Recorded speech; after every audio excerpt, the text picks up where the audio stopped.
Hello students, मेरा नाम अनिल चौधरी है और मैंने अपनी बीटेक आईआईटी दिल्ली से इंजीनियरिंग फिज़िक्स में कंप्लीट की है।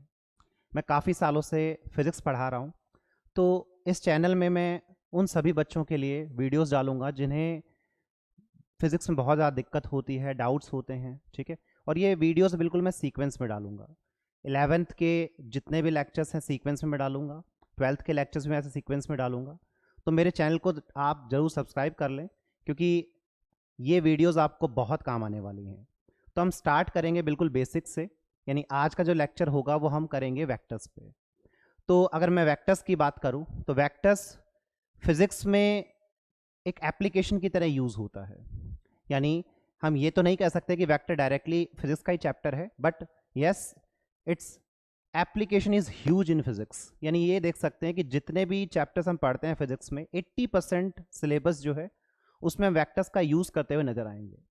तो स्टार्टिंग के जो लेक्चर्स हैं बच्चों, वो मैं मैथमेटिकल टूल्स पे डालूंगा। उनमें से एक मैथमेटिकल टूल है वेक्टर्स, ठीक है। तो आज का लेक्चर हम स्टार्ट करेंगे वेक्टर्स के साथ। तो वेक्टर्स में हम क्या देखते हैं स्टूडेंट्स? फिजिक्स में जितनी भी क्वांटिटीज हम देखते हैं वो फिजिकल क्वांटिटीज कहलाती हैं, जिनके कुछ सर्टेन रूल्स होते हैं जिनको वो फॉलो करती हैं, और ये फिजिकल क्वांटिटीज मेजरेबल होती हैं, ठीक है। तो वो फिजिकल क्वांटिटीज को हम यहाँ पे हमारे सिलेबस के हिसाब से देखें तो दो कैटेगरीज में हम डिवाइड कर सकते हैं। एक वो जो वेक्टर्स होती हैं और दूसरी वो जो स्केलर्स होती हैं। तो मैं यहाँ पे बहुत ही बेसिक सी डेफिनेशन आपको बताऊंगा, ठीक है। तो स्केलर्स के बारे में हमें ज़्यादा कुछ पढ़ने की जरूरत नहीं है। तो स्केलर्स कौन सी क्वांटिटीज होती हैं? Those physical quantities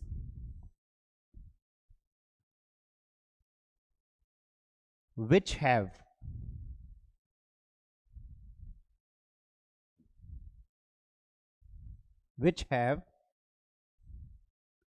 only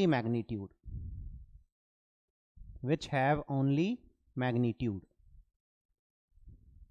but no direction. For example,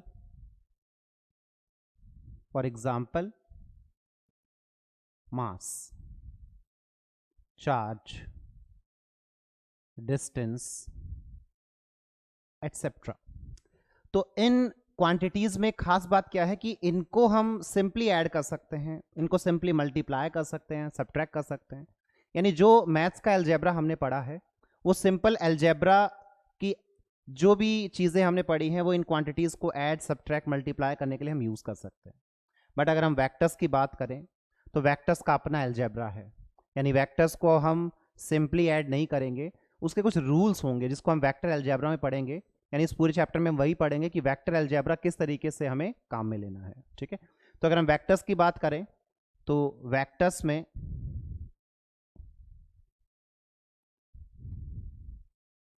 direction भी होती है और वेक्टर्स में मैग्नीट्यूड भी होता है। तो those physical quantities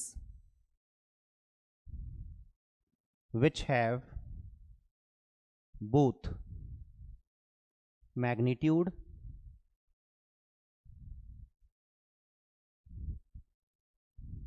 as well as direction. Vectors follow vector algebra. तो यहाँ पे वेक्टर का एक अलजेब्रा हम पढ़ेंगे, ठीक है। तो ये जो लास्ट लाइन हमने लिखी है, कुछ क्वांटिटीज हमें ऐसी देखने को मिलती हैं जिनमें डायरेक्शन होती है, मैग्नीट्यूड भी होता है, लेकिन वो वेक्टर अलजेब्रा को फॉलो नहीं करती है। तो स्टूडेंट्स ध्यान रखें, अगर कोई क्वांटिटी डायरेक्शन के साथ है, मैग्नीट्यूड के साथ है, लेकिन अगर वो वेक्टर अलजेब्रा को फॉलो नहीं करती है तो ऐसी क्वांटिटी वेक्टर नहीं होगी, ठीक है। तो ये थर्ड लाइन जो है, ये वेक्टर फॉलोज वेक्टर अलजेब्रा, ये हमारे लिए बहुत इंपॉर्टेंट है कि वेक्टर्स वेक्टर अलजेब्रा फॉलो करते हैं, ठीक है। तो एग्जाम्पल की अगर हम बात करें इसमें, फॉर एग्जाम्पल, तो यहाँ पे सबसे बड़ा एग्जाम्पल तो मैं देख सकता हूँ फोर्स, जो आपने अपनी बेसिक क्लासेस में पढ़ लिया होगा, वेलोसिटी, डिस्प्लेसमेंट, एटसेट्रा। तो और भी एग्जाम्पल्स जैसे जैसे हम आगे बढ़ेंगे हम देखेंगे कि चैप्टर्स में बहुत सारे एग्जाम्पल्स हमें इस पे देखने को मिलेंगे, ठीक है। तो वेक्टर्स में आगे बढ़ते हैं हम।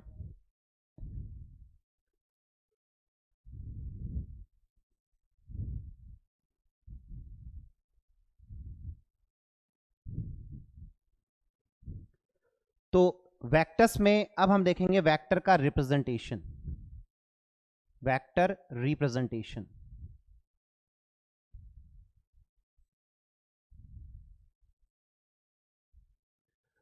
तो बेसिकली वेक्टर्स हमें किस तरीके से दिखाने हैं, ठीक है। जब हम वेक्टर्स की बात करते हैं तो इसके लिए एक बहुत स्पेशल लाइन हम बोलते हैं कि vectors are directed line segments. इसका क्या मीनिंग है? एक्चुअली में जो लाइन रिप्रेजेंटेशन है वो बहुत इंपॉर्टेंट है। यानी अगर हम विजुअलाइजेशन की बात करें तो हम जानते हैं कि अगर हम 3 लाइंस यहाँ पे ड्रॉ करें तो इन 3 लाइंस में हम क्या डिफरेंस बता सकते हैं कि इन 3 लाइन में सबसे कम लेंथ इसकी है, इसकी लेंथ ज़्यादा है, इसकी लेंथ उससे भी ज़्यादा है। यानी ये कह सकते हैं कि जो लेंथ होती है वो मैग्नीट्यूड को दिखाने का काम कर सकती है। इसके बाद अगर हम डायरेक्शन की बात करें तो अगर मैं इस लाइन पे यहाँ एक एरो डाल दूँ, यहाँ एक एरो डाल दूँ और यहाँ एक एरो डाल दूँ, तो इससे हमें क्या मिल रहा है? एक डायरेक्शन मिल रही है, ठीक है। इसलिए हम इनको क्या बोलते हैं? They are line segments but directed line segments, यानी वो डायरेक्शन को रिप्रेजेंट करेंगे। तो यानी जो वेक्टर का रिप्रेजेंटेशन है वो यही है कि जो वेक्टर है उसमें इसे हम बोलते हैं मैग्नीट्यूड, जो उसकी लेंथ होता है। तो मैग्नीट्यूड क्या है हमारे पास? Length of vector. और ये डायरेक्शन है जो एरो शो कर रहा है, तो एरो शोज डायरेक्शन। अब यहां पे वेक्टर्स में कुछ और टर्म्स हम यूज करते हुए नजर आएंगे, जैसे कि this end is known as tail of vector, और इस एंड का हम नाम देते हैं हेड ऑफ वेक्टर। तो tail of vector, head of vector, ये हमारे पास है जो इसमें हम नेमिंग यूज करेंगे। अब यहां पे जो वेक्टर का रिप्रेजेंटेशन दिया है that is a visual representation. अब वेक्टर्स को हम लिखते कैसे हैं? तो जब हम किसी भी अल्फाबेट्स को लिखते हैं तो उन अल्फाबेट्स पे हम इस तरीके से स्मॉल एरोज बना देते हैं। तो ये लिखने का तरीका होता है वेक्टर्स को, और ये दिखाने का तरीका होता है, ठीक है। तो दोनों ही हमें पता होने चाहिए। तो ये वेक्टर्स के लिखने का तरीका है और ये वेक्टर्स को दिखाने का तरीका होता है। तो इस वीडियो में हम आगे बढ़ते हैं। तो अब हम ये देखते हैं कि वेक्टर्स का यूज क्यों हमें करना पड़ा, ठीक है। इसके बारे में हम देखते हैं, उसके बाद हमें ये वेक्टर्स का जो चैप्टर है वो हमें क्यों पढ़ना है वहां से हमें समझ में आएगा। सपोज करिए कि हमारे पास एक ब्लॉक है, ठीक है। अब क्योंकि आप देख चुके हैं कि वेक्टर्स को हम कैसे दिखाएंगे, ये इतना आप जानते हैं, बिल्कुल बेसिक सीख लिया आपने। तो मैंने इस ब्लॉक पे एक फोर्स लगाया F1, 3 न्यूटन का फोर्स मैंने लगाया, और इसी सेम ब्लॉक पे मैंने एक फोर्स लगाया F2 फोर्स, इसको नाम दे रहा हूं मैं 4 न्यूटन।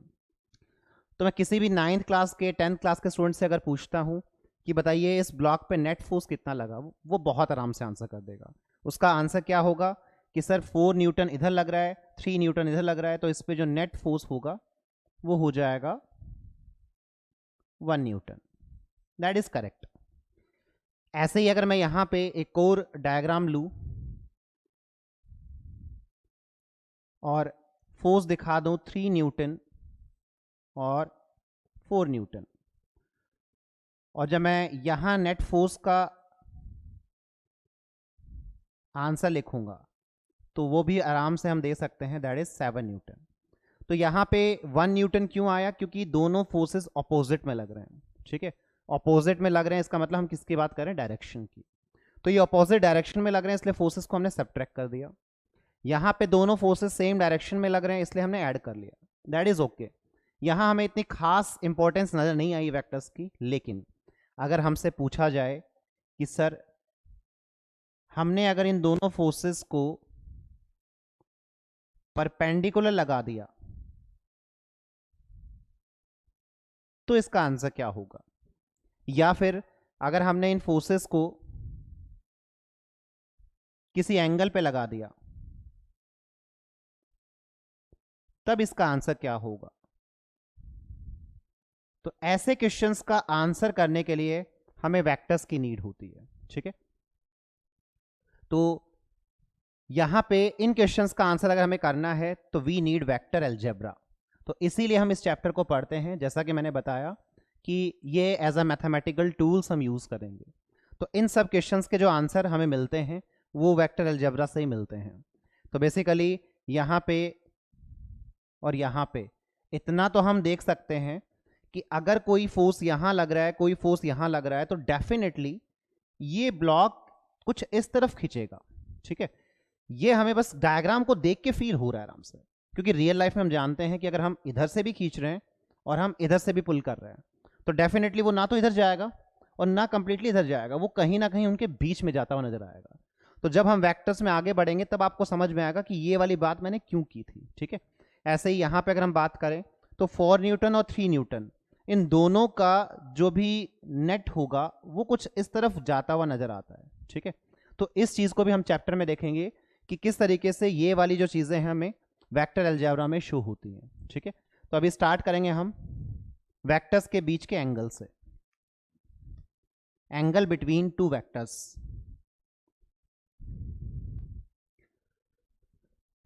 तो एंगल बिटवीन टू वेक्टर्स। तो अब जब हम दो वेक्टर्स के बीच में एंगल निकालेंगे तो उसके लिए हमें कुछ बातें पता होनी चाहिए, ठीक है। तो कुछ बेसिक बातें तो हमने सीख ली हैं, जैसे कि एक वेक्टर को हम दिखाएंगे किससे, एक वेक्टर का हेड होता है, टेल होता है, ये जो लेंथ है ये उसका मैग्नीट्यूड होता है, ठीक है। तो यहाँ पे वेक्टर को हम शो कैसे करेंगे, किसी भी अल्फाबेट पे अगर हम यहाँ पे एक छोटा सा एरो लगा दें तो वो हमारा वेक्टर हो जाएगा, ठीक है। अब वेक्टर्स में दो टाइप के वेक्टर्स होते हैं, फ्री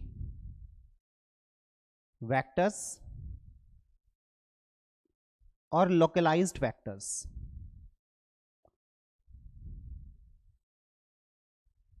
लोकलाइज्ड वेक्टर्स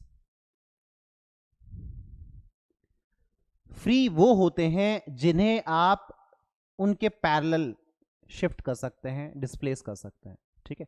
लेकिन लोकलाइज्ड का मतलब क्या है, हम उन वेक्टर्स को मूव नहीं करवा सकते, दे आर फिक्स्ड, ठीक है। तो लोकलाइज्ड वेक्टर्स को हम फिक्स्ड वेक्टर भी बोल सकते हैं, they are fixed.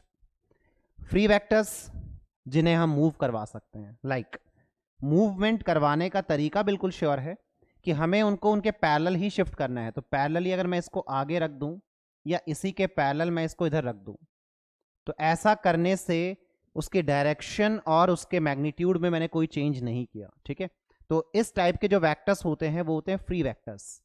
Localised vectors यानी मैंने अगर कोई वेक्टर बना दिया तो मैं अब इसको मूव नहीं करवा सकता, इट इज फिक्स्ड। तो कुछ वेक्टर्स लोकलाइज्ड जो होते हैं वो कुछ सर्टेन चैप्टर्स में हम यूज करेंगे, वहीं यूज करना है, लेकिन हमारे 80% चैप्टर्स में हम फ्री वेक्टर्स का ही जिक्र करते हुए नजर आएंगे, ठीक है। लेकिन लोकलाइज्ड वेक्टर भी हमें कहीं ना कहीं यूज करना है, तो इसको भी हम ध्यान रखेंगे बाय डेफिनेशन। तो यहाँ पे हम बात करेंगे फ्री वेक्टर्स की अभी। तो अगर मैंने दो वेक्टर्स लिए हैं, लेट से एक वेक्टर मैं ले रहा हूँ बी वेक्टर और लेट से एक दूसरा वेक्टर मैं ले रहा हूँ ए वेक्टर। तो अब अगर मुझे वेक्टर ए और वेक्टर बी के बीच में एंगल निकालना है तो हम क्या तरीका यूज करेंगे, यहां पे हम दो मेथड्स यूज करते हैं। पहला मेथड होता है tail to tail joining, tail to tail joining. इसमें हम क्या करते हैं, दोनों वेक्टर्स की टेल को एक ही पॉइंट पे ले आते हैं। जैसे कि मुझे पता है कि ये वेक्टर ए यहां है और मुझे पता है कि बी वेक्टर यहां है, तो या तो आप वेक्टर बी को ए के ऊपर ले आए या वेक्टर ए को बी के ऊपर ले आए। तो मैं यहां पे बी को ए के ऊपर लेके जा रहा हूं, और किस तरीके से लेके जाऊंगा, जैसा मैंने आपको बताया कि हमें वेक्टर बी को शिफ्ट करना है पैरेलल। तो पैरेलल शिफ्टिंग से ही मैं वेक्टर को मूव करवाऊंगा। तो ये वेक्टर बी है, ये भी वेक्टर बी है, दोनों का मैग्नीट्यूड सेम है और मैंने उनको पैरेलल शिफ्ट किया तो डायरेक्शन भी चेंज नहीं हुई है। अब देखिए यहाँ पे हमें एक एंगल बनता हुआ नजर आ रहा है थीटा। तो बेसिकली ये जो एंगल थीटा होता है ये इनके डायरेक्शंस के बीच में एंगल होता है, ठीक है। डायरेक्शंस मतलब ये जो एरो हमें दिख रहा है, इन एरोज की जो डायरेक्शन है उनके बीच में ये जो एंगल बनता है ये हमें यहाँ पे दिखता है। एंगल दूसरा भी बनाया जा सकता है अगर हम लाइंस की बात करें, कि अगर यहाँ पे हम दो वेक्टर्स को लाइन की तरह माने तो एक ये एंगल बन जाएगा और एक ये एंगल बन जाएगा। बट याद रखिए वेक्टर्स में डायरेक्शन होती है, हमने जिक्र क्या किया कि वेक्टर्स में डायरेक्शन होती है, डायरेक्टेड लाइन सेगमेंट्स होते हैं। तो हमें वेक्टर्स में कौन सा एंगल देखना है, हमेशा उनके डायरेक्शंस के बीच में जो एंगल बन रहा है ये एंगल, यही हमेशा हमें लेना है। इसीलिए जो वेक्टर्स के बीच में एंगल हम बनाते हैं उसकी जो रेंज होती है वो 0 डिग्री से 180 डिग्री तक होती है। यानी 180 डिग्री पे जाकर के दोनों ही एंगल जो हम यहाँ पे बात कर रहे हैं कि अगर हमने दो वेक्टर्स 180 डिग्री पे रख दिए तो चाहे हम ये एंगल बात करें चाहे ये बात करें, बात सेम है। लेकिन इससे पहले तक हम देखें तो जो भी एंगल छोटा बन रहा होता है, ठीक है, वो एक्चुअली में उनके डायरेक्शंस के बीच में एंगल बताता है। क्यों ऐसा हम यूज करते हैं, अभी हमने थोड़ी देर पहले एक डायग्राम बनाया था जिसमें हमने बात की थी फोर्स का रिजल्टेंट। तो जो फोर्स का रिजल्टेंट है वो जिस तरफ जा रहा है, ठीक है, वो जिस तरफ जा रहा है बेसिकली वो डायरेक्शन हमें चाहिए। इसीलिए जब हम एंगल यूज करेंगे आगे चल के तो हमें वो एंगल्स की नीड होगी जो उनके बीच में 0 से 180 डिग्री का एंगल क्रिएट करते हैं, ठीक है। दूसरा तरीका अगर हम बात करें तो यहां से मैं हटा देता हूं इसको।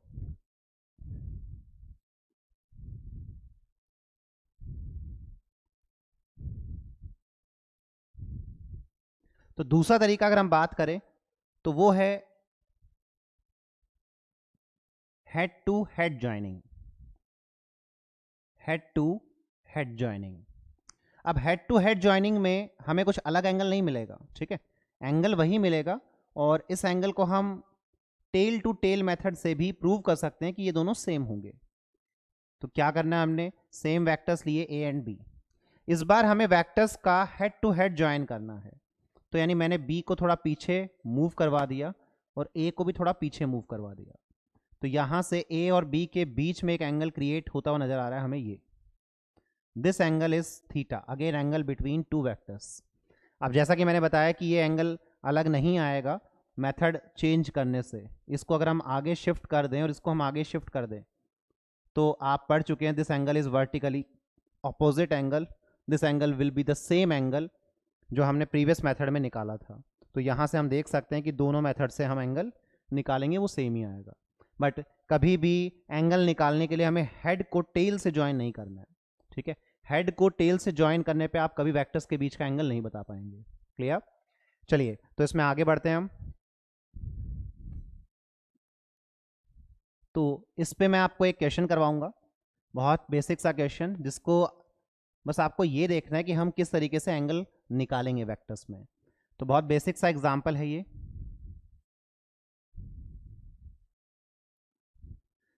तो यहां पे हम देख रहे हैं कि y एक्सिस और x एक्सिस हमने लिया है और मैंने दो वेक्टर्स यहां पे शो किए हैं। एक vector a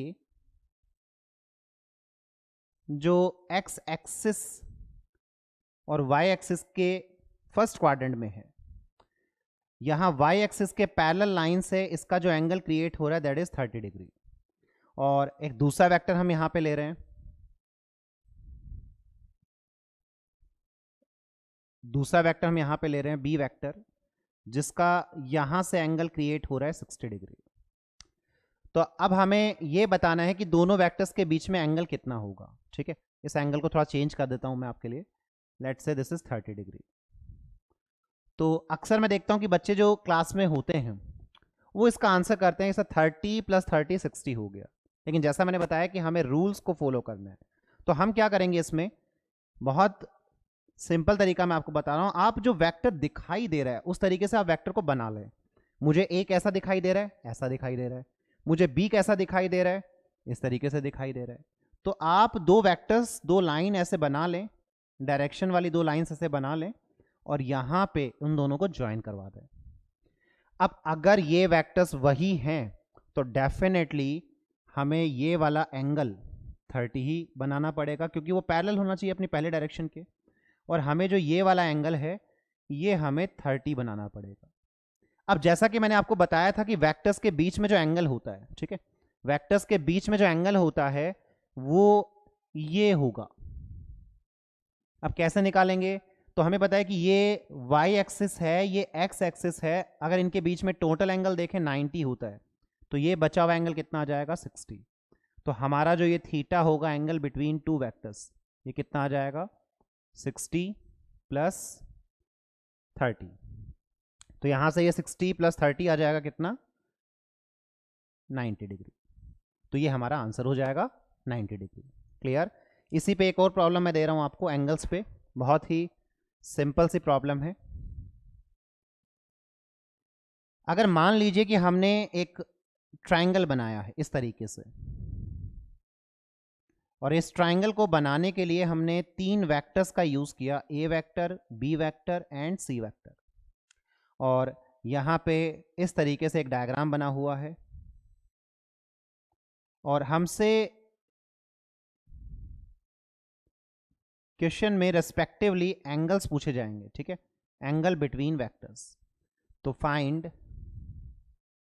angle between, first part है A and B, second part है B and C, third part है सी एंड ए। ठीक है, तो पहले तो हमें यही करना है कि जो रूल है, रूल क्या है कि अगर दो वेक्टर्स का हेड टू हेड जुड़ा हुआ है या दो वेक्टर्स का टेल टू टेल जुड़ा हुआ है, तो जो उनका हेड टू हेड होगा, जो उनका टेल टू टेल होगा, ठीक है, हेड टू हेड या टेल टू टेल, वो हेड टू हेड और टेल टू टेल जो है वो हमें एंगल दे देगा। तो यहां पे ध्यान से देखिए, ये दो vector A and B, A and C, तो ए एंड सी में हम क्या देख रहे हैं कि उनका टेल टू टेल जुड़ा हुआ है, और उनके टेल टू टेल जुड़ने के बाद जो ये एंगल क्रिएट हो रहा है दैट इज 30 डिग्री। तो हम डायरेक्टली इस पार्ट का तो आंसर लिख देंगे 30 डिग्री। अब अगर हम बात करें बी एंड सी की, तो बी एंड सी में हमें क्या मिल रहा है? Head to head joining. अगर हेड टू हेड जॉइनिंग बन रही है तो भी ये उनके बीच का एंगल हम बोल सकते हैं, तो ये एंगल कितना हो जाएगा? 90 डिग्री। ठीक है, अब बात आती है ए एंड बी की। क्या ए और बी के बीच में जो एंगल बन रहा है 60, जो हमें दिख रहा है 60, बट क्या उस एंगल को हम ए और बी के बीच का एंगल बोल सकते हैं? तो इसका आंसर है नो। क्यों? क्योंकि ना तो यहां पे हेड टू हेड ज्वाइन हो रहा है, ना यहां पे टेल टू टेल ज्वाइन हो रहा है। तो यहां पे हम क्या करेंगे? पहले किसी एक वेक्टर को शिफ्ट करेंगे। तो मैं क्या कर रहा हूं, बी को जैसा भी बना हुआ है, देखो बी कैसा बना हुआ है, ऐसा, मैं बी जैसा भी बना हुआ है उसको वैसा ही रखूंगा, और जो वेक्टर ए है मैं इसे शिफ्ट कर दूंगा इस तरीके से। अब मैं अगर ए को इस तरीके से शिफ्ट कर दूं तो यहां पे दोनों की टेल टू टेल ज्वाइन हो जाएगी, और अब ये जो इनके बीच में एंगल बनेगा, जो कि आप यहां से देख सकते हैं, क्या होगा? इस ट्राइंगल का एक्सटीरियर एंगल, जो कि आ जाएगा 120 डिग्री। तो यहाँ का जो आंसर आएगा वो आएगा 120 डिग्री। तो यानी यहाँ पे देखा आपने कि वेक्टर्स में बहुत इंपॉर्टेंट होती हैं डायरेक्शंस। ठीक है, टेल टू टेल ज्वाइनिंग हुई है, हेड टू हेड ज्वाइनिंग हुई है, ये हमें देखना पड़ेगा किस तरीके से हमने ज्वाइन किया है वेक्टर्स को। ठीक है, तो आज की क्लास में जो मैंने आपको बताया ये बहुत बेसिक चीज़ें हैं। ये मान के चलिए कि जो भी चैप्टर्स हम आगे पढ़ेंगे उन सभी चैप्टर्स में ये चीज़ें हम देखेंगे, इन चीज़ों की जो एप्लीकेशन है उनको हम देखेंगे। ठीक है, तो आज की क्लास में इतना रखते हैं। Thank you.